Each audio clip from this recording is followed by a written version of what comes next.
इस वक्त मैं मौजूद हूं दिल्ली के 24 अकबर रोड कांग्रेस मुख्यालय के अंदर, जहां पर 2019 के बाद जहां सन्नाटा पसरा हुआ था, वहीं 2024 के अंदर कहीं ना कहीं एक नज़ारा जो है वो अलग ही देखने को मिल रहा है।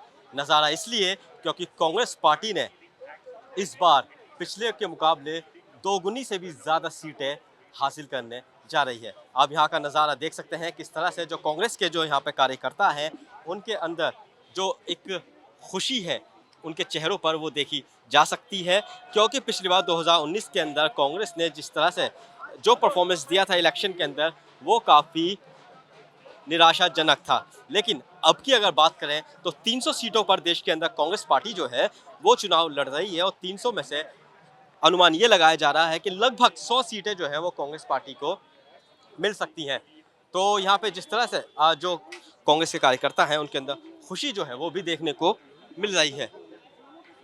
आप देख सकते हैं कि किस तरह से यहाँ पे ढोल और नगाड़े जो हैं वो भी यहाँ पे मंगाए गए हैं। हालांकि सरकार जो है बनती हुई अभी तक तो नहीं दिख रही है इंडिया गठबंधन की, लेकिन उससे पहले यहाँ पे ढोल नगाड़े नगाड़े आ चुके हैं, क्योंकि जो राहुल गांधी हैं कांग्रेस के नेता, उन्होंने कहा था कि 295 सीटें जो है इंडिया गठबंधन लेकर आ रहा है।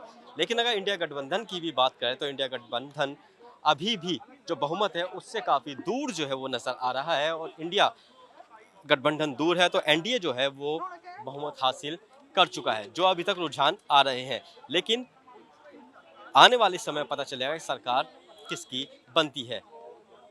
तो जिस तरह से जो है जो कांग्रेस पार्टी के अंदर जो पहले देखा जा रहा था कि एक तरह से लग रहा था कि कांग्रेस पार्टी जो है ख़त्म होती हुई दिख रही थी, लेकिन इस बार चुनाव में जो है कांग्रेस पार्टी ने काफ़ी अच्छा जो है वो कांग्रेस पार्टी करती हुई देखी जा सकती है। ये बताइए, जिस तरह से जो है कांग्रेस पार्टी 100 के आंकड़े के आसपास रुझानों में आ गई है, क्या लगता है? नहीं, 100 के रुझानों में कहाँ आ गई है। हम्म, कांग्रेस पार्टी 295 के रुझान पे चल रही है। वो गठबंधन है। गठबंधन नहीं है जी, कांग्रेस, हाँ गठबंधन है तो कांग्रेस का ही गठबंधन है। और वो 295 पे आ रही है, सरकार बनाने जा रहे हैं। एनडीए से बहुत सारे लोगों से हमारे संपर्क में है, जो हमारे कौन साथ कौन सरकार संपर्क में बनाने है? में। हम अलग से अभी आपको डिक्लेयर नहीं कर सकते। बाकी बहुत सारे लोग राहुल गांधी से बात कर रहे हैं और वो इस बार इंडिया की सरकार बनाने के पक्ष में है। या बीजेपी का है। उन्होंने राम मंदिर का मुद्दा भी उठाया था, कई सारे मुद्दे उठाए थे, लेकिन इस बार जो है सारे मुद्दे फेल होते हुए दिख रहे हैं, क्योंकि सरकार तो एनडीए बना रहा है लेकिन उतनी मेजोरिटी नहीं आ रही है जो नारा लग रहा था 400 पार का। देखिए, पहली बात तो आप कह रहे हो ना, एनडीए सरकार बना रहा है। अभी कम से कम 3-4 घंटे बाकी हैं, जिसमें 15 सीटें कांग्रेस इंडिया गठबंधन की हमारी आएंगी। और कुछ नीतीश कुमार जो हैं और चंद्रबाबू नायडू जैसे लोग जो हैं, वो भी बहुत भारतीय जनता पार्टी में अपने आप को सफल महसूस नहीं करते, क्योंकि भारतीय जनता पार्टी की एक राजनीति रही है, वो नीतीश कुमार हो, चंद्रबाबू हो, हर किसी को काट कर चलना चाहती है।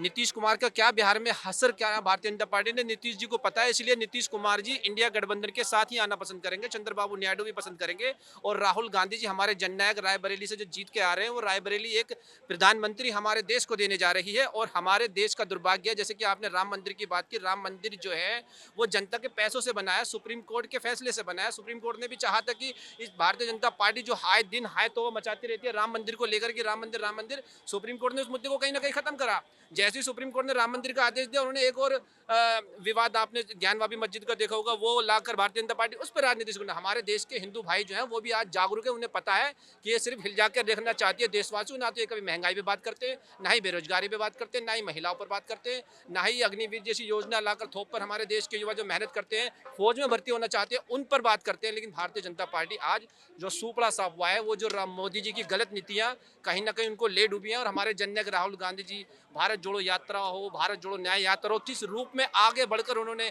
इस देश की सेवा में देश के लोग देशवासियों से मिले हैं, और उसी कारण आज इंडिया गठबंधन की सरकार बनने जा रही है। धन्यवाद। ये कह रहे हैं सरकार बनने जा रही है, लेकिन अभी बहुत पीछे हैं अभी।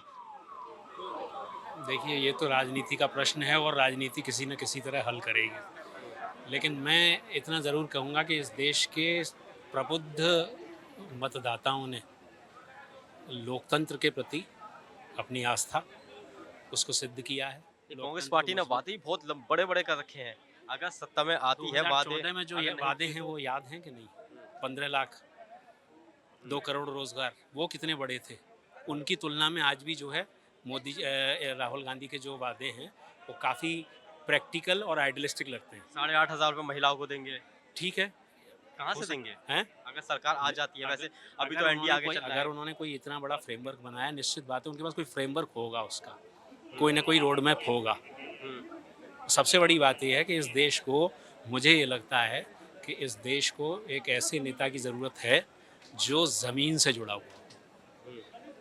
वसीम बरेलवी का एक शेर याद आ रहा है कि आसमान जो बुलंदी पे बहुत इतराता है, भूल जाता है कि ज़मीन से ही नज़र आता है। हम्म, मोदी जी के साथ दिक्कत ही ये हुई हम्म, कि उन्होंने अपने आप को आसमान का नेता बना लिया। जी। चाचा बहुत देर से देख लो, क्या कहना चाहोगे? मैं ब्रिजनारायण शर्मा गोरखपुर से आया हूँ जी।